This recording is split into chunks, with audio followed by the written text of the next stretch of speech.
Bienvenue à tous pour ce webinaire Comment moderniser son SI hospitalier avec Microsoft Azure. Donc aujourd'hui, comme speaker, on aura donc moi, Romaric Mavu, je suis chargé de marketing et de génération de leads chez Progélis. Bonjour à tous, Jérôme Dubois, je suis responsable du marché santé chez Progélis.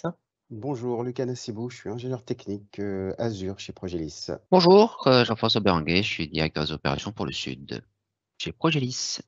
Aujourd'hui, dans le sommaire, on va voir dans un premier temps comment concevoir un SI hybride. Dans un second temps, comment externaliser ses applications métiers dans Azure. Puis ensuite, superviser et détecter les alertes de sécurité grâce à Azure Sentinel. Et enfin, comment virtualiser son poste de travail dans Azure. Donc pour la première partie, je vais laisser place à Jean-François. Donc effectivement, donc ce que nous allons voir là, c'est comment mettre en place ce qu'on appelle un cloud hybride en utilisant les services Azure. Donc tout d'abord, si on regarde un petit peu quelles sont aujourd'hui les motivations qui amènent les différents responsables de systèmes d'information pour évoluer vers le cloud ou transférer une partie du système d'information vers le cloud, on va retrouver ces motivations dans la slide qui est là. Ça peut être un besoin d'avoir plus d'agilité et d'élasticité par rapport à des infrastructures qui seraient plutôt rigides en étant en local. Ça pourrait être la nécessité de mettre en œuvre un certain nombre de nouveaux services et de solutions. On va parler par exemple de machine learning, on va parler d'IoT, on va parler d'intelligence artificielle. Ça pourrait être aussi, pareil, le transfert vers le cloud, un moyen de répondre à une obsolescence matérielle et logicielle. Vous avez vos contrats sur vos environnements, sur vos hosts, sur vos baies de stockage. Le matériel a été acquis déjà depuis un certain nombre d'années. La maintenance n'est plus active, elle sera renouvelée. Et là, du coup, va se poser la question de se dire, est-ce que je réinvestis dans du matériel en local ou est-ce que j'en profite pour aller vers le cloud?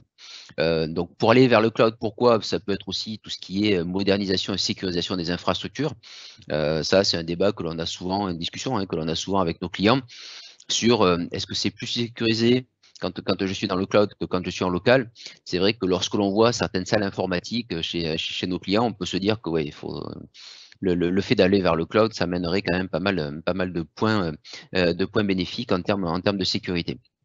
Et puis en termes de modernisation aussi, puisque du coup, ça va nous permettre d'utiliser de manière assez régulière les dernières technologies qui sont disponibles sur le marché. Après, on va pouvoir aussi évoquer des solutions donc, concernant la rationalisation des coûts, puisqu'on va être essentiellement en paiement à l'usage. Et pour rejoindre quelque chose que j'ai dit en premier concernant l'agilité et l'élasticité, ça va être aussi un moyen de pouvoir accélérer le déploiement d'un nouveau service et peut-être pour répondre à une nouvelle offre du marché. Et du coup, aujourd'hui, on sait, le système d'information, c'est un vecteur de compétitivité pour les entreprises et il faut être capable de délivrer de plus en plus rapidement de manière à pouvoir répondre aux besoins des métiers. Et le fait d'aller dans le cloud, ça va être une des motivations qui va nous permettre de répondre à ce besoin-là. Et du coup, peut-être d'avoir effectivement de la différence, poser sa différence par rapport à la concurrence. Donc ça, c'est pourquoi les principales raisons qui font que les équipes informatiques ou les directions informatiques décident d'aller vers un cloud public, et en l'occurrence un cloud public Azure, puisque c'est le sujet d'aujourd'hui. Maintenant, on se rend compte évidemment que c'est très rare, d'ailleurs je ne pense pas que ça arrive, qu'on prenne tout le système d'information et qu'on le mette dans le cloud. Évidemment, Azure, ça va présenter de nombreux avantages. On va en lister quelques-uns tout à l'heure, mais il y a des choses que l'on ne va pas pouvoir transférer. Tout simplement pour des raisons de bande passante, des raisons aussi de protection des données, d'échange de flux de données avec d'autres systèmes qui seraient assez complexes de mettre en œuvre si j'étais dans le cloud. Donc pour tout cela, bien souvent, on va travailler sur ce qu'on appelle des scénarios hybrides. C'est-à-dire qu'on va avoir une partie du système d'information qui va rester en local et une autre partie du système d'information que l'on va pouvoir transférer dans Azure. Alors après, soit chaque partie délivre son propre service, soit, avec les exemples que l'on va voir tout à l'heure, on va voir que éventuellement un service peut être délivré par un bout d'infrastructure en local et un bout d'infrastructure dans le cloud. Donc, quels sont les avantages du coup de mettre en place cette architecture de type hybride? Donc, je rappelle la notion d'hybride, c'est que j'ai toujours mon informatique en local et j'ai un pan de mon système d'information qui est dans un, voire plusieurs clouds. Ben, ça va nous permettre de, comme je disais tout à l'heure, de maintenir en local soit des ressources ultra sensibles, soit pour répondre à des besoins de faible latence, parce que ça peut être du coup plus pratique pour un utilisateur d'aller imprimer directement sur le système d'impression qui est juste à côté de lui. On va avoir aussi cette notion d'hybridation qui va permettre de répondre à un autre besoin concernant la flexibilité. On a notre environnement, système d'information qui est en local, et pour des besoins de débordement, comme on dit, donc d'augmentation de charge ou d'augmentation de la capacité de traitement, à ce moment-là, je vais mettre en place ce qu'on appelle une extension de mon data center. Donc, je vais prolonger mon data center, donc je vais prolonger ma salle informatique locale, je vais la prolonger dans le cloud, de manière à avoir comme ça de la puissance à la demande qui va me permettre de répondre à mes besoins. Et puis, bien souvent, effectivement, cette notion de mise en place d'une hybridation, c'est ce qui va nous permettre de pouvoir, du coup, migrer graduellement les charges de travail au fil du temps dans le cloud. Par exemple, donc, vous allez voir tout à l'heure, Lucas va vous présenter la méthodologie qu'on utilise pour migrer les chaînes applicatives. On va pouvoir commencer par migrer par bloc, donc identifier bien quels sont les blocs qui sont en relation et pouvoir comme ça, de cette manière-là, déplacer des blocs petit à petit, sachant que potentiellement, un des services pourra rester encore en local, soit le temps qu'il évolue, soit parce qu'il y a d'autres pans du système d'information qui sont rattachés. Et enfin, donc, parmi les avantages aussi d'utiliser une plateforme de cloud de type hybride, côté Microsoft, ça concerne les coûts et ça va être ce qu'on appelle l'utilisation des Azure Hybrid Benefit qui vont permettre donc aux entreprises de réduire considérablement les coûts concernant les licences. Donc, si vous avez des licences avec Software Assurance et que vous pouvez bénéficier de ce qu'on appelle l'Azure Hybrid Benefit, ça veut dire que vos licences locales, Windows Server, SQL Server, Red Hat et Linux, vous permettent de pouvoir aussi déployer dans le cloud sans de nouveau payer ces licences-là. Et donc, c'est le cas, Jean-François, de tous les établissements de santé qui adhèrent à l'accord cadre licence, qui ont la possibilité de venir effectivement avec ces licences-là pour les installer directement dans l'environnement Azure grâce à cette fonctionnalité-là. D'accord. Merci Jérôme pour la précision.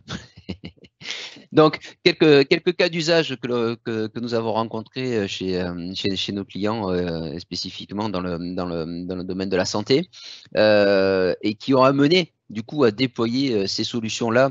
Donc, je rappelle, toujours en mode hybridation, puisque l'idée c'est ça, c'est que je cartographie mon système d'information, j'identifie les blocs qui sont éligibles à un transfert vers le cloud, et comme ça, de cette manière-là, je commence à déplacer mes blocs, ou alors, en fonction de mes besoins, je vais avoir, comme je disais tout à l'heure, un service qui va être mutualisé entre un bout en local et un bout dans le cloud, ce qui va être le cas, par exemple, de la partie identité avec les annuaires Active Directory locaux et l'annuaire Azure Active Directory qui, lui, va se retrouver dans le cloud.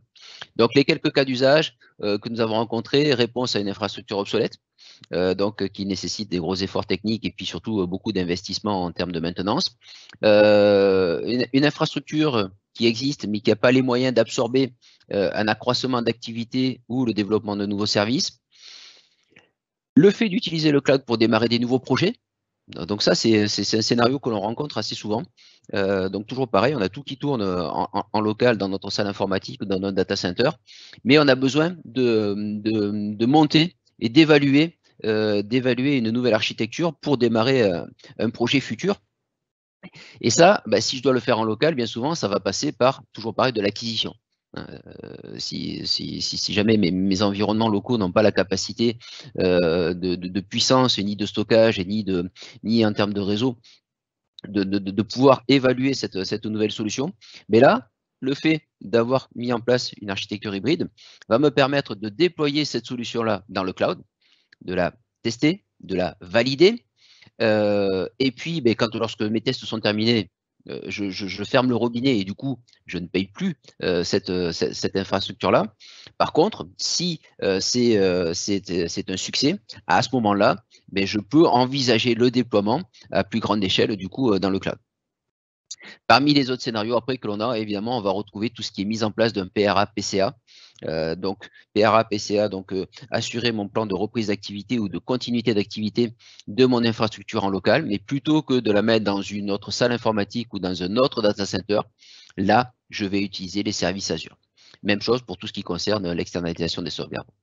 Ce que nous allons voir maintenant, ce sont du coup quelques scénarios que l'on met en place dans ce mode hybridation. Des premiers scénarios, je vous en ai parlé juste avant, cela concerne l'hybridation des identités. Donc ça, ce scénario-là, il est assez connu maintenant de la plupart de nos utilisateurs, puisque cela consiste à avoir un domaine Active Directory local que je vais aller synchroniser avec un annuaire qui est dans le cloud ici, qui est un annuaire Azure Active Directory, de manière à pouvoir ensuite accéder à tout un tas de services qui sont soit des services en mode SaaS, de type Office 365, de type SAP, de type ServiceNow ou ce genre de choses-là, soit, on verra dans une slide plus loin, aussi qui peuvent être des applications en mode web, voire des applications d'entreprise. Donc, le fait d'utiliser ici cet environnement hybride, ça veut dire quoi? Ça veut dire que l'utilisateur qui est là sur son poste de travail ou sur son smartphone ou sur sa tablette va utiliser son login et son password qu'il utilise pour son ouverture de session. Et via divers mécanismes, ça va lui permettre aussi d'aller s'authentifier directement pour pouvoir accéder aux applications qui sont là. Ceci dit, on va rajouter du coup tout un tas de couches de fonctionnalités qui, elles, sont présentes ici au niveau de l'annuaire Azure Active Directory, comme par exemple l'authentification forte, l'accès conditionnel, le SSO ou, comme j'en ai parlé juste avant, donc l'application SaaS. Un autre scénario concernant l'hybridation des identités, basé sur le premier, donc je retrouve ici mon AD local, que je synchronise ici avec mon tenante, donc mon Azure Active Directory. Mais cet Azure Active Directory ici, je vais aller le synchroniser avec un service Azure qui s'appelle Azure ADDS. Donc ce service ici, Azure ADDS, globalement, ça va être un service Active Directory, la même chose que celui que j'ai en local, sauf qu'il va tourner dans Azure, sur une infrastructure qui est hébergée dans le cloud, mais je vais avoir exactement les mêmes services. Donc, je vais avoir exactement la même notion de Active Directory, d'unité d'organisation, de GPO. Je pourrais même, donc là, c'est ce qu'on appelle un manage domaine, je pourrais même éventuellement venir synchroniser un contrôleur de domaine local sur le domaine qui est ici. Donc ça, l'avantage de faire ça, ça veut dire quoi? Ça veut dire qu'ici, j'ai mes utilisateurs. Ils sont synchronisés dans mon annuaire qui est ici. Ils sont synchronisés dans l'annuaire qui est là. Donc, ce qui est important, c'est le sens des flèches. C'est que ici, là, la synchronisation, elle se fait que dans un sens. C'est bien de l'Azure Active Directory vers l'Azure ADDS. Jamais il n'y aura d'événement dans l'autre sens. Mais là, du coup, ici, je me retrouve avec un vrai domaine AD, tel que j'ai l'habitude. Ça veut dire quoi? Ça veut dire que ici, dans mon infrastructure Azure, je vais pouvoir créer une infrastructure réseau et je vais pouvoir commencer à déployer des VM qui seront donc intégrés au domaine AD qui est ici. Et de cette manière-là, mes utilisateurs pourront directement accéder à ces applications. Okay. Est-ce que tu peux nous expliquer de quelle manière ce scénario-là est adapté au secteur de la santé, notamment dans le contexte des GHT, nous expliquer l'intérêt, les bénéfices pour un GHT notamment? Alors ça tombe bien, j'ai fait une slide spécialement pour ça. Ah bah tiens. Magnifique effet de transition. Donc effectivement, donc ça, la slide que je vous montre, c'est quelque chose que l'on a déjà déployé au sein de plusieurs GHT. Dans ce scénario, on se retrouve avec plusieurs établissements qui sont ici en bas et qui ont chacun leur domaine Active Directory. Donc comme ici, le domaine A, le domaine B, le domaine C. La problématique ici, elle est multiple. Elle est déjà d'offrir des services communs de collaboration entre les différents domaines, donc des services de messagerie, des services de communication, ainsi de suite, mais aussi le fait de déployer des applications au niveau du GHT, d'accord? Et faire en sorte que tous les utilisateurs de tous les établissements puissent accéder à cette ou ces applications. Mais dans le scénario qu'on met en place, ici, ce que l'on va faire, c'est que l'on va synchroniser les domaines locaux vers un domaine Azure Active Directory. Alors, soit directement, soit en passant par un domaine pivot. Ça, c'est juste une question d'organisation. C'est-à-dire que le mécanisme de synchronisation ici pourrait très bien être rattaché à un domaine, par exemple au domaine A, et en passant par le domaine A, on pourrait synchroniser le domaine B, le domaine C. Maintenant, le fait de mettre ici un pivot, ça nous permet donc d'isoler cette fonction-là, d'éviter éventuellement les relations d'approbation interdomaine. Donc, on met les relations d'approbation vers le domaine pivot. Ce domaine pivot ici, en gros, il a juste 2 contrôleurs de domaine, hein, rien d'autre. Et surtout, il a le serveur qui va nous permettre donc de déployer le service Azure Active Directory, donc la partie AD Connect. Via ce service AD Connect, on va venir synchroniser donc toutes nos identités qui vont se retrouver ici, dans le domaine Azure Active Directory. Une fois qu'elles sont là, déjà, première chose, ces utilisateurs qui sont ici vont pouvoir accéder à tout un tas de services en mode SaaS. Et entre autres, Office 365. D'accord? Donc, ça veut dire que pour que tous les établissements d'un GHT puissent utiliser la plateforme commune Office 365, il n'est pas nécessaire en bas de travailler sur les domaines. Je vais aussi pouvoir utiliser d'autres fonctionnalités qui sont ici dans Azure Active Directory, comme la notion qu'on appelle donc de proxy applicatif, voire d'enregistrement d'applications d'entreprise, de manière à pouvoir ici donner l'accès directement à des applications locales de type application web. Ou alors, comme on l'a fait aussi pour certains établissements, via ce biais-là, de donner l'accès, par exemple, à un portail RDS. D'accord? Donc, mon utilisateur qui est ici, qui est dans son domaine A, ben, en gros, via toute cette mécanique-là, il va pouvoir directement accéder à mon application web qui est là. Maintenant, si je veux aller plus loin, et si là, du coup, je veux déployer une application métier, qui, elle, est une application standard, qui doit être liée à un Active Directory classique, ben, j'ai 2 solutions. Soit, ici, je fais une migration de tous les domaines AD vers un seul domaine, et je déploie mon application dedans. Soit je mets en place la notion de relation d'approbation, mais comme on l'a dit tout à l'heure, éventuellement, ça peut poser des soucis. L'autre solution, ben, c'est que je vais utiliser ce système ici qu'on appelle Azure AD Domain Services, donc qui va être synchronisé depuis mon annuaire Azure Active Directory. Et c'est dans ce domaine ici, Azure AD Domain Services, que je vais déployer mon application. De cette manière-là, ici, je me retrouve avec un domaine AD, au sens local du terme qu'on connaît depuis des années, mais dans lequel j'aurai toutes mes identités. D'accord? Donc, du coup, pas besoin ici de faire une migration de domaine AD vers un domaine unique. Voilà, donc ça, c'est quelque chose que l'on a déjà mis en place, que l'on a déjà déployé et qui permet justement de répondre à certaines, à certaines contraintes de certains GHT. Donc, cette partie hybridation sur les identités, on va retrouver d'autres scénarios comme ça de mise en place de solutions d'hybridation. La slide qui est là présente le fait d'aller utiliser les services Azure pour toute la partie service de fichiers. D'accord? Donc ça, dans ce scénario-là, on va se retrouver soit parce que ben, j'ai mes serveurs de fichiers qui sont vieillissants, j'ai plus l'espace de stockage qui est dessus, j'ai peut-être un plan de remédiation à faire pour répondre à tout ce qui a été proposé par le compte-rendu de mon dernier audit de sécurité. Ben, à ce moment-là, au lieu de déployer mes fichiers comme d'habitude dans mon serveur de fichiers en local, je vais aller utiliser les services de fichiers qui sont dans Azure. Et donc, je pourrais y accéder à ces fichiers-là, ben, soit en passant par du VPN, soit en passant, ben, comme je fais aujourd'hui, via le protocole SMB.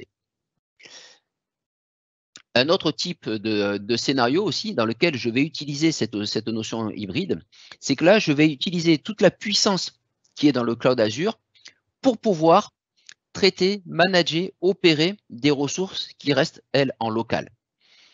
Dans l'exemple qui est ici, je vais utiliser toutes les briques de sécurité qui sont mises à ma disposition dans Azure. Les briques de sécurité, les principales qui sont dans Azure, on a le Azure Security Center et Azure Sentinel. Azure Sentinel, on va y revenir tout à l'heure. Ça fait partie c'est tout un pan du webinaire d'aujourd'hui. Mais là, en gros, ce qui se passe, c'est que j'ai mes environnements qui sont ici on-premises. D'accord? Donc, je vais retrouver mes serveurs, qu'ils soient Windows, qu'ils soient Linux. Je vais retrouver mes firewalls, je vais retrouver mes switches, je vais retrouver tout ce qui est capable de produire du log. Et puis aussi, pourquoi pas, je vais avoir des ressources dans d'autres clouds, dans de l'AWS ou un cloud d'une autre marque. Mais l'avantage, c'est que je vais pouvoir utiliser mes solutions de sécurité ici. Alors, pourquoi elles sont dans le cloud? Parce que vu tout ce qu'elles font, Donc, j'ai un data lake, j'ai du machine learning, j'ai de l'intelligence artificielle qui est là-dessus. Ça, pour pouvoir fournir tous ces services-là, il me faut la puissance du cloud. Mais tous ces services-là, je vais pouvoir récupérer et surtout, je vais pouvoir connecter tous mes environnements ici qui sont locaux de manière à pouvoir travailler dessus sur la partie, donc analyser ma posture de sécurité, mettre en place un certain nombre de stratégies et puis avec le CIEM Azure Sentinel, donc du coup, ici, voir si j'ai des incidents ou pas. Donc ça, c'est une solution que l'on déploie de plus en plus. En gros, ici, on déploie cette brique Azure uniquement, bien souvent, que pour cette partie sécurité. Un schéma qui est un peu plus complexe, mais je vais vous le résumer rapidement, c'est-à-dire que c'est la même chose que précédemment. Donc, j'ai toujours ici mes ressources qui sont en local, sauf que là, maintenant, je vais utiliser le service de monitoring qui est dans Azure. D'accord? Donc, ma plateforme de supervision basée sur la solution qu'on appelle Azure Monitor et qui va me permettre, via la collection de logs, d'être capable de faire du monitoring de disponibilité, de performance, et y compris aussi du monitoring applicatif, d'accord? Donc vraiment de savoir dans toute ma chaîne de liaison, dans mon application, voir si c'est performant, voir si j'ai des goulets d'étranglement à des endroits, voir si j'ai des ruptures de service. Donc cette solution ici, Azure Monitor, pareil, ça peut être simplement que cette brique-là que je déploie dans Azure, et tout le reste, ça reste en local. Un autre scénario qui là aussi intéresse grandement le monde de la santé, ben, c'est toute la partie utilisation du machine learning et de l'intelligence artificielle. On l'a dit tout à l'heure, pour pouvoir manipuler ces concepts, il faut énormément de puissance de calcul. Du coup, on a deux solutions. Soit j'investis dans du matériel que je mets en local, avec tous les problèmes que cela peut avoir, soit je vais aller consommer des services Azure. Donc, dans cette solution-là, j'ai mes données ici qui sont toujours en local. Je vais mettre en place ici un système, bon, là, en l'occurrence sur le schéma, donc c'est ce qu'on appelle un Azure Stack Edge, qui va venir collecter les données, commencer à les interpréter, mais derrière, ici, après, je vais avoir toute la puissance de calcul dans le cloud. Voilà. D'autres solutions dont on parle couramment aujourd'hui en termes d'hybridation, ce qu'on appelle Azure Stack HCI. Donc ça, il faut savoir que ça, c'est un environnement local. C'est ce qu'on appelle donc une solution d'infrastructure hyper convergée. C'est la solution Microsoft. Donc hyper convergée, je vais prendre un certain nombre de hosts, je vais les mettre en cluster et je vais tout mutualiser, y compris le stockage, pour avoir une plateforme unique. Donc ça, cette solution-là, vous verrez les slides et puis vous avez toujours les liens vers les présentations. Elle présente aussi l'avantage, ça s'appelle quand même Azure Stack HCI, c'est-à-dire que même si c'est déployé en local, la consommation, c'est une consommation Azure. Donc, vous n'allez payer que à la demande. Je passe rapidement. Un dernier exemple ici d'hybridation, c'est ce qu'on appelle Azure VMware Solution. Donc ça permet de répondre à des scénarios où en local, j'ai une plateforme VMware et cette plateforme VMware, soit le matériel est vieillissant, d'accord, soit j'ai besoin de plus de puissance. Et alors, du coup, via ce service Azure VMware Solution, je vais aller monter un cloud privé VMware dans Azure. Donc, ça va tourner sur des machines dédiées. Mais le fait de faire ça, je vais conserver tout mon investissement VMware. Pourquoi? Parce que je vais conserver la technologie VMware, mes VM, ainsi de suite. Je vais pouvoir les déplacer entre mon environnement local et mon environnement cloud privé qui va se retrouver dans Azure. Mais en plus, ces VM, une fois qu'elles sont VMware dans Azure, je vais pouvoir les connecter à tous les services Azure qui sont à côté. Donc ça, c'est un scénario, ça permet de répondre soit donc à vieillissement du matériel, extension de la puissance de calcul ou démarrer la transition vers le cloud Azure. Voilà, tout ce que je vous ai montré ici, vous aurez le lien dans la présentation. En cliquant sur ce lien ici, vous avez, je crois, 75 exemples à peu près d'architecture de solutions hybrides que l'on peut mettre en place en utilisant les environnements locaux et les environnements Azure. Je passe la main à Lucas pour la suite, qui va évoquer du coup comment externaliser ces applications métiers. Merci Jean-François. Donc oui, effectivement, donc on vient de voir comment constituer un système d'information hybride. Maintenant, il va falloir vraiment rentrer dans l'hybridation et comment on va pouvoir déplacer des services qu'on avait on-premise et les mettre dans le cloud Azure. On va voir quelle est la bonne manière de faire, quels sont les outils qui sont mis à notre disposition pour pouvoir déplacer des applications qu'on avait on-prem et aller dans le cloud.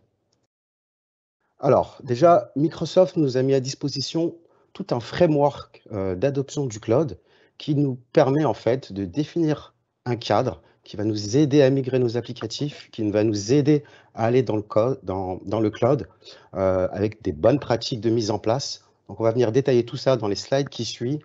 On va venir voir quelles sont les bonnes pratiques à mettre en place, quelles sont les bonnes choses à faire si on veut migrer des applicatifs, migrer des serveurs et migrer des services on-premise vers du cloud et mettre en réalité ce système d'information hybride. Alors déjà, il faut savoir que quand on migre du on-premise vers du cloud, les technologies sont différentes, les services proposés sont différents, donc on va avoir plusieurs stratégies et plusieurs scénarios de migration.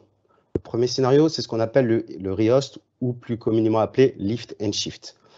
Pour prendre un exemple beaucoup plus précis, vous avez un applicatif web qui est composé d'un serveur web Apache et d'une base de données MySQL. Les deux sont sur un serveur, ce sont des machines virtuelles. Vous faites exactement la même chose dans du cloud. Vous remettez des serveurs virtuels dans Azure. Vous n'avez rien touché, vous avez juste pris vos machines virtuelles, vous les avez mis dans Azure. Le deuxième scénario, c'est le refactor. C'est-à-dire qu'on va venir modifier au minimum un morceau de l'applicatif ou de son architecture pour pouvoir l'adapter au cloud. Je reprends mon exemple de l'applicatif. Vous avez votre serveur web Apache, votre base de données MySQL, et les deux sont contenus sur un OS Debian 6. Debian 6, malheureusement, n'est pas supporté par Azure. Il va falloir passer à Debian 7. Vous mettez à jour votre OS, vous allez faire un refacto, et là, vous migrez.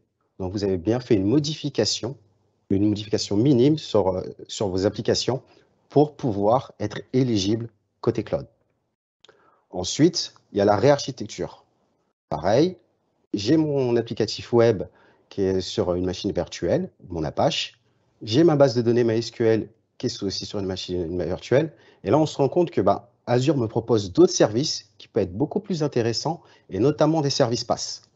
Et là, on va se dire, au lieu d'exploiter une machine virtuelle, de pouvoir gérer un OS, je vais peut-être profiter des services Azure et me dire, mon serveur MySQL, je vais éliminer cette machine virtuelle et je vais profiter de Azure Database for MySQL. Donc, en fait, vous allez conserver, par exemple, votre machine virtuelle pour Apache, mais par contre, votre base de données, elle, sera migrée sur un service PaaS. Vous avez réarchitecturé votre applicatif. Vous pouvez aussi avoir la même logique en vous disant que mon serveur Apache, tant qu'à faire, je vais aussi profiter des services PaaS que m'offre Microsoft et je vais utiliser un autre service qui s'appelle l'Azure App Service, qui est un service PaaS pour héberger des applicatifs web. Donc voilà, on peut réarchitecturer soit un morceau, soit l'ensemble de son application. Là, c'est au choix et on va voir comment justement on va venir choisir ces différents scénarios. Et enfin, le dernier scénario, le rebuild, c'est la reconstruction. Et là, en fait, on se rend compte que notre applicatif n'est pas du tout compatible avec Azure, en tout cas avec les services Azure, et il va falloir reconstruire. Là, on reconstruit, on réécrit du code, on remonte une architecture, et là, on va vraiment venir s'appuyer sur tous les services que nous propose Azure, donc du service PaaS, du serverless, des conteneurs, du microservice. Donc là, on est déjà dans l'innovation. Parfait, merci Lucas. Pour bien comprendre, là au niveau stratégie, on peut avoir donc plusieurs stratégies possibles pour migrer, on va dire, des applications dans le cloud. Qu'est-ce qui détermine en quelque sorte le choix, enfin comment tu détermines toi le choix d'une stratégie plutôt qu'une autre? J'imagine que tu vas en parler après, mais c'est quoi? C'est le contexte, c'est du client, les notions de volumétrie, d'environnement, quels sont les éléments déterminants? Alors, ce qui va déterminer dans quel scénario on se situe, c'est effectivement, ça va être le contexte. Il va falloir se poser tout un tas de questions sur notre applicatif. On va récolter tout un tas d'informations. Et avec cet ensemble d'informations qu'on récupère, on va pouvoir se positionner sur une stratégie de migration. Donc, effectivement, là, on va voir comment on détermine sa stratégie. Alors, comment on va déterminer ces stratégies? Comment on se dit, est-ce que je fais du rehost, du rebuild, du refacto ou de l'architecture? En fait, on va venir cartographier son application. On va venir se poser le plus de questions possibles sur son application. Alors, quels sont les services du web, de la base de données, du stockage? Quelles sont les technologies et les versions associées à ces services? Qui veut venir administrer ces services? Est-ce qu'on a un prestataire qui vient gérer notre applicatif? Ça peut arriver, qui va venir faire de la maintenance, ou vous avez un éditeur spécifique. Comment se connaître on se connecte à notre application. Est-ce que c'est par web? Est-ce que c'est par smartphone? Est-ce que c'est un client lourd? Qui se connecte? Quelles sont la population des utilisateurs? Est-ce que ce sont des utilisateurs internes? Est-ce que ce sont des utilisateurs externes? Est-ce que ce sont les deux? Quelle est la méthode de déploiement? Comment on gère nos mises à jour? Comment on fait notre maintenance? Donc tout ça, en fait, on récupère toutes ces informations-là. Et en fait, avec ces informations-là, quand on les a récupérées, eh ben, on va pouvoir savoir dans quelle stratégie on va pouvoir se positionner. Et ça, effectivement, il faut le faire à chaque fois qu'on décide de migrer une applicatif. Heureusement pour nous, Azure va venir nous aider sur certaines de ces questions, pas toutes, mais sur certaines de ces questions, il y a des services Azure qui vont nous aider à répondre à tout ça et vont nous faciliter la tâche pour notre migration. Notamment grâce à l'outil Azure Migrate. Alors, qu'est-ce que c'est Azure Migrate? C'est un outil qui va vous permettre de migrer plus facilement vos applicatifs et d'aller en transition sans trop de problèmes vers le cloud. Il va venir en fait évaluer vos infrastructures on-premise, il va pouvoir faire de la découverte de serveurs, il va pouvoir évaluer les coûts, il va pouvoir évaluer vos ressources, il va vous donner beaucoup d'indicateurs sur les serveurs que vous avez on-premise et comment ils sont utilisés, comment ils sont dimensionnés et comment ils vont devoir être dimensionnés dans Azure. Il va vous faire aussi des propositions d'architecture, des propositions de services. Il sera en mesure de vous dire, bah voilà, cette base de données-là, il est préférable d'utiliser un service pass. Cette base de données-là, pour cette version, il est préférable de faire du lift and shift. Donc lui, il est déjà dans des propositions, dans des recommandations de scénarios de migration. Alors, comme je l'ai évoqué juste avant, en termes de fonctionnalité, donc la découverte et l'évaluation de vos serveurs locaux, que ce soit du VMware, de l'Hyper-V et des serveurs physiques. Ensuite, une fois que vous avez fait cette évaluation, vous allez pouvoir migrer ces machines virtuelles. Et donc, VMware, Hyper-V, machines physiques et même, depuis quelques temps, les machines d'autres clouds. Vous êtes sur un autre cloud public, vous décidez de migrer, ben Azure Migrate va vous permettre de le faire. Évidemment, tout ce qui est évaluation d'applications et les migrations. Et il y a même un service spécifique sur les bases de données, car on sait que c'est un service qui est un peu compliqué à migrer, surtout qu'on a un gros volumétrie de données, et selon les versions, c'est pas assez simple et c'est assez touchy de migrer nos bases de données. Bah, Azure a mis en place un service dédié sur la base de données. Et ensuite, évidemment, l'évaluation des coûts. Donc, c'est-à-dire qu'il va vous dire, bah voilà, quand vous allez migrer votre applicatif en utilisant soit les nouveaux services, soit en faisant du lift and shift, voilà ce que ça va vous coûter dans Azure. Donc, avant de migrer, vous savez déjà quels coûts vont être engagés après votre migration. Donc, c'est plutôt intéressant. Alors, comme je vous ai dit tout à l'heure, Azure va nous aider à répondre à certaines questions de la cartographie de notre application, notamment grâce à Azure Service Map. Donc, c'est intégré à Azure Migrate. Et ce service, en fait, va venir détecter tout ce qui se passe autour de votre applicatif. C'est-à-dire qu'il est capable de dire, ben voilà, votre application A, elle communique avec telle application sur tel port, elle communique avec une autre application sur tel port, elle est ouverte sur l'extérieur, etc., etc. Elle est capable de faire toutes les dépendances de votre application. Et ça, c'est vraiment important parce que quand vous migrez une application, il va falloir aussi tenir compte de ses dépendances. Qu'est-ce que je migre en premier? C'est peut-être pas l'application que je vais migrer en premier, c'est peut-être certaines dépendances nécessaires pour que mon application tourne que je vais d'abord migrer. Donc, Service Map va nous permettre ça, va nous permettre de savoir qu'est-ce que je vais migrer en premier. Voilà. Quel service je vais pouvoir migrer pour que mon application, une fois qu'elle est dans le cloud, elle fonctionne sans problème. Ensuite, le service que j'ai évoqué, qui est dédié à la migration de bases de données, où là, effectivement, on va être capable de migrer un serveur SQL directement sur un service PaaS, Azure SQL Database ou SQL Database Managed Instance. On va même pouvoir migrer du MongoDB sur du CosmoDB. Donc là, c'est des bases de données non relationnelles, c'est des bases de données catalogues. Pareil sur du MySQL, on va pouvoir passer du MySQL on-premise sur du service PaaS. Donc ce service, vraiment, il est dédié, spécifique, base de données. Donc vous allez soit faire du lift and shift, vous avez une machine virtuelle, vous reprovisionnez une machine virtuelle, ou soit vous profitez du Cloud Azure pour pouvoir bénéficier des services PaaS base de données, et ce service-là va vous y aider. Alors, les cas d'usage, ça reprend à peu près ce que j'avais évoqué, qu'on a fait chez un groupe hospitalier, qui avait un hyperviseur, VMware ou Hyper-V, comme je vous ai dit, façon Azure Migrate, fonctionne très bien avec les deux.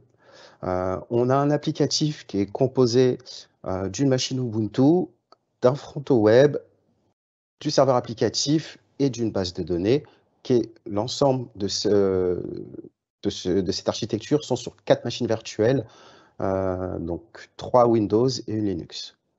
On utilise Azure Migrate pour faire toute l'évaluation, et là, on va avoir tout un tas de coûts qui vont ressortir, une recommandation sur les machines virtuelles à pouvoir adopter dans Azure. Ensuite, une fois qu'on a ça, on va pouvoir opérer la bascule. Donc là, on va utiliser Azure Migrate Server Migration. Donc c'est lui qui va prendre les machines virtuelles, les prendre et les emmener dans le cloud. Et ensuite, on a utilisé enfin un dernier service que je vous ai présenté juste avant, c'est le Database Migration Service. Donc là, comme vous pouvez le constater, en fait, on a fait du lift and shift sur 3/4 des machines. Donc on a conservé la Ubuntu, on a conservé le fronton et les placatifs sur des machines virtuelles Windows. Par contre, sur la base de données, on est parti sur un service pass. Donc sur une applicatif, j'ai fait du lift and shift et de la réarchitecture. Donc on a mixé 2 stratégies. Pourquoi on fait ça? Parce qu'il s'avère que le service pass, sur l'utilisation de l'application, était beaucoup plus intéressante de conserver une machine virtuelle. L'exploitation était c'était mieux. Voilà. Donc c'est pour ça, des fois, vous allez voir sur certains de vos applicatifs, en fait, on va se retrouver dans 2 scénarios. On va se dire, là, je vais conserver ma machine virtuelle, mais là, je vais utiliser un service pass. Alors, migrer, c'est bien, mais il y a quand même certaines choses, quand on va dans le cloud, qui sont très importantes à faire en amont, avant de cliquer sur le bouton migrer d'Azure Migrate. Il va falloir préparer sa landing zone, sa zone d'atterrissage. C'est la zone qui va recevoir votre applicatif ou vos futurs services. Donc pour ça, il faut déployer un socle de base qui est assez simple. On va créer les souscriptions, on va créer les groupes de ressources qui vont venir, vous allez venir ranger vos ressources. On va mettre en œuvre des habilitations. Alors, c'est-à-dire qu'on va venir gérer les droits, on va faire de la gouvernance au niveau de vos utilisateurs sur la plateforme Azure. Qui a le droit de faire quoi, qui peut déployer, qui peut administrer ses futurs services. Ça prend un peu de temps, mais c'est très nécessaire parce que ça peut avoir un impact sur vos coûts. Ensuite, on va déployer toute la partie réseau et les points d'accès. Est-ce qu'on met en place un VPN, C2Z, plusieurs VPN, si vous avez plusieurs hôpitaux. Donc, est-ce que tous les hôpitaux sont concernés par ces services? Est-ce qu'on met en place un VPN pour vos utilisateurs? Et ensuite, on va venir créer des ressources de test et on va venir valider tout ça. Alors, on pourrait automatiser tout ça, si on le souhaite, avec des outils comme Terraform, qui en fait va nous permettre de créer des landing zones de manière automatisée. Comme ça, si vous devez recréer des landing zones pour des nouvelles applications que vous avez migrées, en fait, vous rejouez votre script de déploiement de la landing zone et tout est déjà prêt pour vous au lieu de tout refaire manuellement. Voilà, donc on a notre zone d'atterrissage qui est prête, qui est configurée. Maintenant, il va falloir migrer. On a notre Azure Migrate qui est installé. Et donc là, effectivement, on va définir à peu près les chemins de migration. Donc soit on part de l'Hyper-V, soit on part du VMware, soit on part de machines physiques, ou on part d'un autre cloud public pour aller sur Azure. On regarde sur nos services d'autostockage ce qu'on souhaite migrer ou pas. Pareil concernant les bases de données. Et pareil concernant les services de publication et d'application.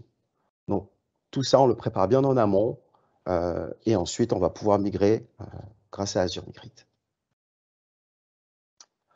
Alors, j'ai fait un petit slide récapitulatif sur la migration dans le cloud. Donc, évidemment, on a un plan de migration. Donc, ce plan de migration, qu'est-ce qu'il contient? Il contient toute la cartographie de votre applicatif. Il contient toute la partie évaluation des coûts, assessment de Azure Migrate. Vous avez besoin de toutes ces données et bien évidemment, il contient toute la planification au niveau temporalité de votre applicatif. Donc, vous avez tout ça dans un plan de migration. Ce n'est pas juste un calendrier avec des dates, c'est vraiment toutes ces informations qui sont dans mon plan de migration. Vous savez où vous allez aller et quel service vous allez utiliser. Vous ne pouvez pas vous poser ces questions à la phase de test. Vous l'avez dans le plan de migration. Ensuite, on prépare sa zone d'atterrissage. Une fois que ma zone d'atterrissage est prête, je vais pouvoir migrer en suivant ce qui a été défini dans le plan de migration et les scénarios qui ont été définis dans le plan de migration. Une fois qu'on a migré, évidemment, il faut tester tout ça. Une migration peut être réussie, mais ce qui valide la réussite, c'est le bon fonctionnement de votre application. Et donc, il faut tester en grandeur nature vos attendus au niveau de l'applicatif. Et ensuite, une fois que les tests sont validés, on passe à la mise en production. Donc, l'application est ouverte à ses utilisateurs. Merci Lucas. On va passer à la partie Azure Sentinel avec Jean-François. Et pour info, il nous reste un tout petit peu moins de 20 minutes. Très bien, on va essayer d'accélérer un petit peu. Donc effectivement, est-ce que j'ai la main? Oui, ça y est, j'ai la main. Donc la partie Azure Sentinel, on va voir tout à l'heure, donc c'est ce qu'on appelle le SIEM. Donc pour parler sécurité, le terme qu'on utilise très souvent, c'est ce qu'on appelle la kill chain. C'est-à-dire, c'est aujourd'hui, tous les scénarios d'attaque sont en définitive un enchaînement, tout un enchaînement d'opérations. Bien souvent, effectivement, ça arrive par un utilisateur. Alors, soit comme ici, par un scénario de phishing, soit par du malware, soit par du clic sur de l'URL. Bref, un utilisateur classique se fait avoir. Et à partir de là, il y a quelque chose qui va venir s'installer sur le poste ou le device utilisé par cet utilisateur-là.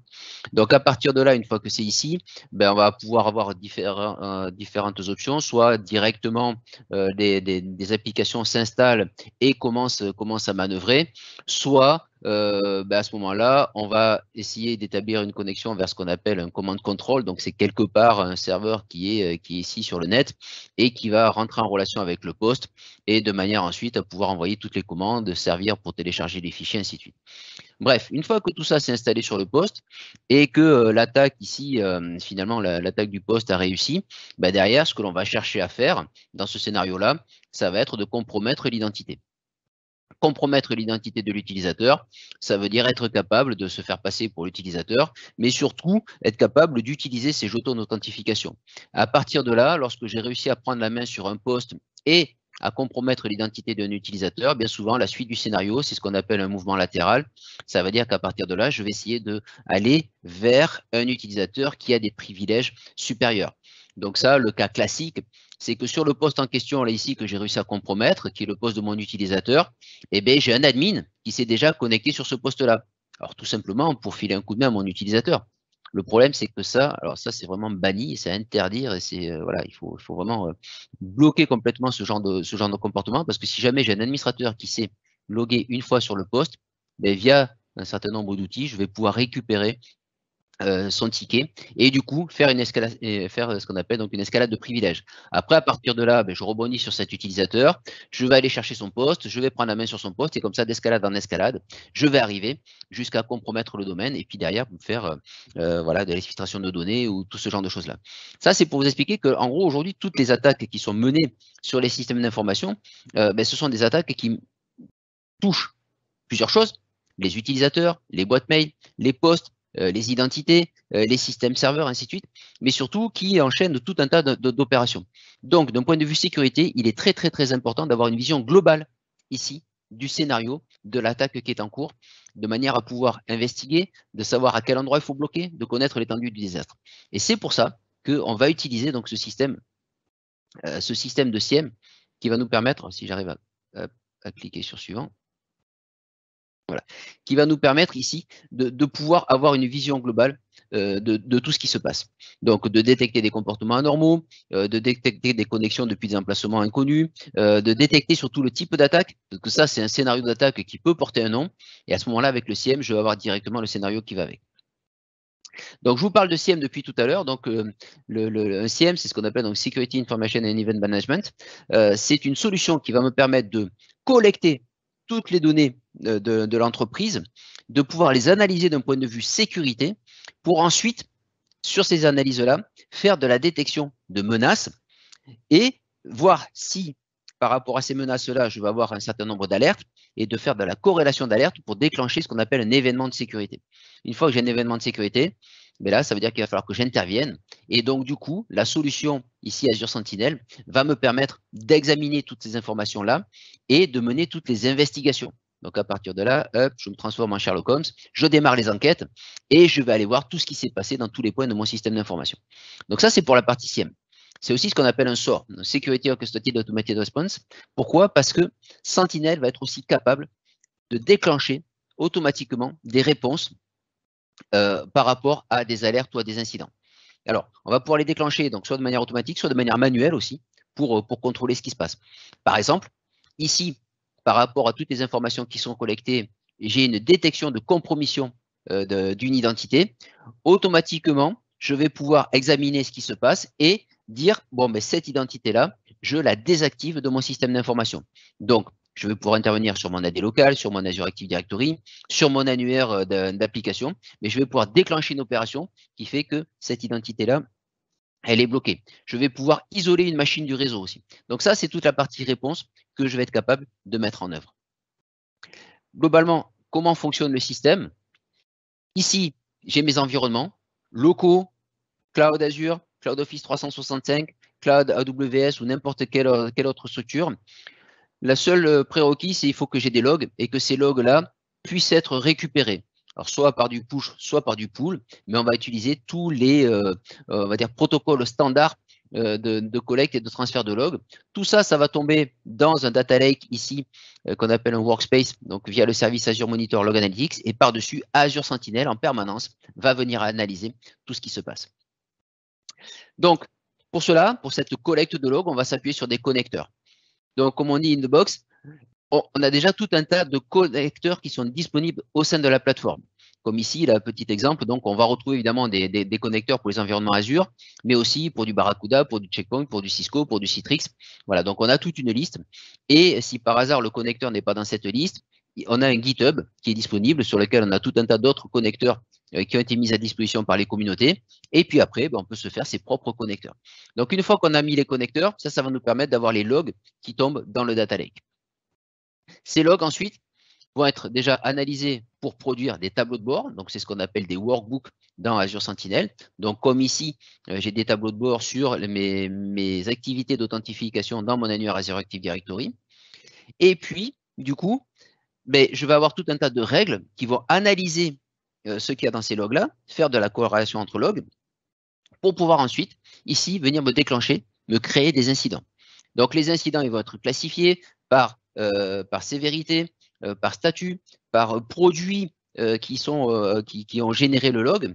Et lorsque j'ai un incident comme ici, je vais pouvoir venir le manager, donc l'assigner, lui changer son statut, faire l'investigation, ou avoir plus de détails sur l'incident en question, comme ici, par exemple, une représentation graphique de mon incident.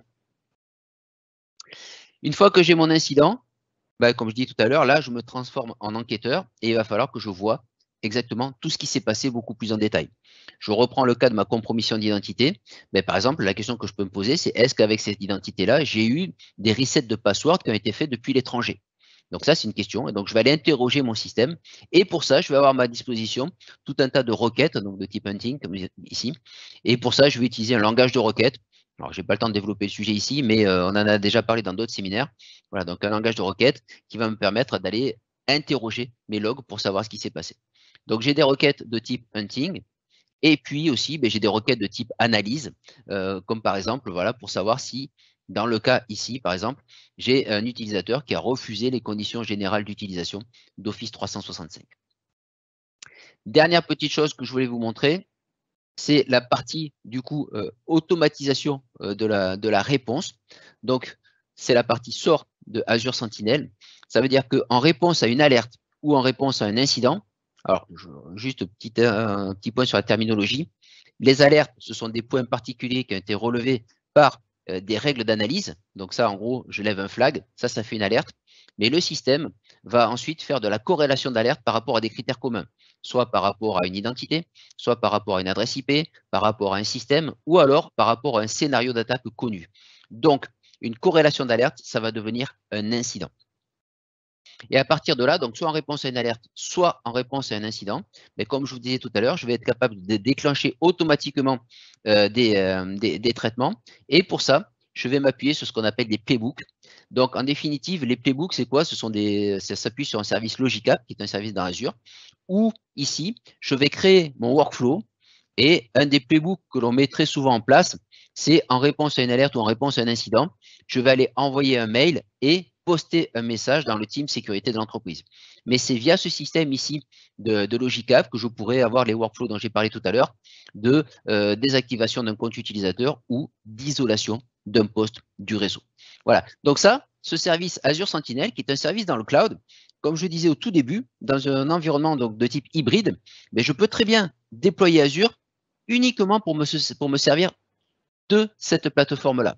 D'accord? Pourquoi? Parce que là, je vais bénéficier de toute la puissance du cloud. Donc, le data lake, la partie machine learning, la partie intelligence artificielle qui est posée dessus et qui va me permettre de pouvoir interpréter facilement la kill chain dont je vous ai parlé au tout début. Donc, quelques cas d'usage où nous avons déployé ceci en environnement de la santé. Il y a un établissement donc, qui nous a dit, ben voilà, moi, ce qui m'intéresserait, ça serait de pouvoir faire cette analyse et d'avoir toutes les informations de sécurité pour mon environnement Office 365. Donc, on a mis en place les connecteurs pour Azure Active Directory, pour toutes les briques de sécurité de M365 Defender, mais aussi pour la D locale. Hein. Je rappelle et j'insiste très lourdement sur le sujet. Aujourd'hui, le maillon faible de tous les systèmes d'information, c'est bien la D locale. Donc, ça veut dire qu'on a connecté tout ça et on a remonté les logs dans le data lake et du coup, maintenant, ben, c'est analysé en permanence. Autre solution qu'on a déployée, ben là, il n'y avait quasiment rien de Microsoft, à part la partie Active Directory et les services de fichiers. Mais on est venu récupérer les logs de la solution anti-spam malware phishing. On est venu récupérer les logs de la partie antivirus. Et d'ailleurs, c'était plus qu'un antivirus, c'était un EDR. Et on a les logs d'Active Directory, les logs des services de fichiers. Pareil, on a collecté tout ça, on a mis tout ça dans le data lake. Et ensuite, avec les règles qui sont fournies, on n'a quasiment pas eu besoin de faire de personnalisation, mais on a pu mettre en place ce système de surveillance de la sécurité. Pour la dernière partie, du coup, la virtualisation du poste de travail, on va passer à Lucas et tu as 10 petites minutes. Il va falloir être super clair et concis pour cette dernière partie. Oui, sans problème, sans problème. Alors, comment on va pouvoir virtualiser son poste de travail dans Azure? C'est un sujet avec les événements récents liés au Covid qui est forcément un sujet qui est au goût du jour. Et beaucoup de GHT, même beaucoup d'entreprises se posent la question comment conserver sa productivité, la continuité à ses utilisateurs pour pouvoir travailler quels que soient les événements. Alors, donc Azure a mis en place depuis à peu près 1 an et demi, 2 ans, Azure Virtual Desktop, qui est en fait un service PaaS qui va vous permettre de virtualiser un bureau complet et ou des applications.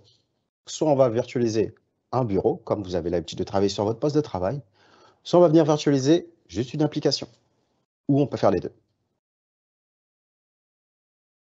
Alors, en termes de fonctionnalité, donc comme je le disais juste avant, donc virtualisation de l'ensemble de votre bureau ou soit d'une application, vous allez pouvoir aussi importer votre propre image dans Azure. Qu'est-ce que j'entends par votre propre image dans Azure? C'est que vous avez une machine virtuelle, vous allez installer tout un tas d'applicatifs, tout un tas de choses qui est nécessaire pour vos utilisateurs pour qu'ils travaillent convenablement. Vous envoyez cette image sous format VHD dans Azure et ensuite, comme ça, quand la personne démarre son bureau virtuel, elle a déjà tout qui est prêt puisque vous avez fait le travail en amont. On va pouvoir publier des applications distantes individuelles ou des applications complètes de bureau. Il y a automatiquement, il y a de l'équilibrage de charge qui est géré par le service. Donc, dès qu'il y a trop d'utilisateurs qui sont connectés sur une machine virtuelle, automatiquement, la prochaine connexion se fera sur une autre machine virtuelle. Ensuite, pour vos utilisateurs, il y a la persistance des profils via la technologie FSLogic. Si vos utilisateurs conservent des données sur son environnement de travail, la prochaine fois qu'il va se reconnecter, il va pouvoir récupérer son bureau tel qu'il l'avait laissé. Et ensuite, la communication entre l'utilisateur et son bureau virtuel, la communication, elle est sécurisée parce que c'est une communication inverse. C'est-à-dire que c'est vous qui faisiez la connexion et ce n'est pas l'inverse. Et ce n'est pas le service. Alors, comment on fait pour se connecter à notre bureau virtuel ou à notre applicatif? Donc pour ça, on a plusieurs clients qui sont disponibles, soit via un téléphone Android, soit via un MacBook, soit via un téléphone iPhone, un client web et évidemment un client Windows. Alors, sur les systèmes d'exploitation qui sont éligibles en termes de virtualisation, donc forcément Windows 10, multisession qui est assez récent, Windows 10 Entreprise, Windows 7 Entreprise, et on a même une partie serveur avec du 2012 R2, du 2016 et du 2019. Donc, associé à système d'exploitation, vous avez les licences qu'il faut en face pour pouvoir être éligible. Quelques nouveautés assez intéressantes en termes de fonctionnalité. Auparavant, en fait, quand vous déployez Azure Virtual Desktop, vous créez vos machines virtuelles, il fallait intégrer ces machines virtuelles dans votre domaine, donc soit sur votre AD local, soit un AD que vous avez monté directement dans Azure. C'était assez contraignant. Et là, depuis peu, depuis à peu près septembre, en fait, on va pouvoir mettre directement les machines virtuelles dans Azure Active Directory. Donc, c'est-à-dire que si vous n'avez pas d'AD ou vous n'avez pas un VPN entre Azure et votre site on-prem ou un autre data center, ce n'est pas un problème. Vous allez pouvoir mettre les machines virtuelles dans Azure Active Directory. Pareil, maintenant, on va pouvoir faire aussi des économies sur nos machines virtuelles. Auparavant, les machines virtuelles sur Azure Virtual Desktop étaient constamment allumées. Maintenant, vous allez pouvoir les éteindre. Et en fait, dès que l'utilisateur va venir se connecter, eh ben, ça va venir automatiquement allumer la machine virtuelle. Donc, il n'est plus nécessaire de laisser les machines virtuelles allumées. C'est vraiment à la demande. La personne a besoin d'utiliser l'applicatif ne serait-ce que pour 2 heures ou pour 3 heures, ça va venir popper la machine virtuelle, il va pouvoir utiliser l'applicatif, et ensuite on va pouvoir venir arrêter la machine virtuelle. Ensuite, on a la protection contre le capture d'écran. C'est-à-dire que la personne ne peut pas faire de screenshot de son bureau. Ça peut être pas mal quand on travaille avec des informations un peu sensibles. Pareil, depuis peu, le client web, on va pouvoir transférer des fichiers depuis son PC local vers le bureau virtuel via du drag and drop. Et enfin, dernière nouveauté, Windows 11 est éligible à la virtualisation.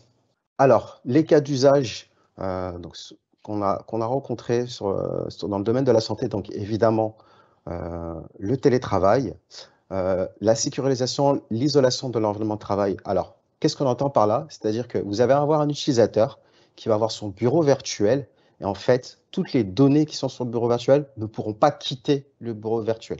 C'est-à-dire vraiment, il est dans un endroit clos, il ne va pas pouvoir prendre des documents, les importer sur son poste de travail. Ça évite tous ces fuites de documents qui pourraient être préjudiciables à votre système d'information ou à l'entreprise ou au GHT. Un déploiement rapide. Imaginons que vous devez donner une formation. Vous avez 10 personnes en formation, vous avez besoin de déployer des environnements pour ces personnes-là. Eh ben, vous allez pouvoir déployer très rapidement des bureaux virtuels et vous allez pouvoir les paramétrer, comme je vous ai dit, vous allez pouvoir importer vos images pour votre formation avec tous les outils nécessaires pour pouvoir faire votre formation. Une fois que la formation est terminée, vous pouvez supprimer les bureaux virtuels et les repopper. Si vous en avez besoin pour une autre formation, c'est très rapide. Vous n'êtes même pas obligé de les conserver, vous pouvez tout détruire à la fin. Ensuite, pareil, si vous avez un prestataire qui doit intervenir sur votre SI pour faire de la maintenance applicative, eh ben, vous pouvez lui mettre à disposition, pareil, un bureau virtuel avec tous les outils dont il a besoin pour pouvoir travailler. Et pareil, il va pouvoir l'utiliser à la demande, c'est-à-dire que pas besoin d'allumer la machine virtuelle. Dès que le prestataire a besoin de venir travailler, il se connecte, s'allume la machine virtuelle, il a fini, on l'éteint. Et ensuite, dernier usage, on va pouvoir créer des plateaux de service test ou de développement. Par exemple, vous démarrez un nouveau projet, vous avez des développeurs qui ont besoin d'environnements de travail très spécifiques, qui demandent certains niveaux de performance, certains outils qui ne peuvent pas installer en local parce que vous avez des restrictions. On va pouvoir popper pour eux, on va pouvoir mettre en place pour eux des bureaux virtuels qui a tout leur environnement de travail et l'environnement de développement. Et voilà, c'est terminé. Je pense que je suis dans les temps. On va essayer de pas passer trop de temps, mais Jérôme, si tu peux prendre la suite pour aller plus loin, du coup. Alors, on a vu aujourd'hui que, enfin oui, pour résumer, on a vu que le cloud était un véritable levier de transformation numérique pour les établissements, pour moderniser leur environnement, leurs infrastructures.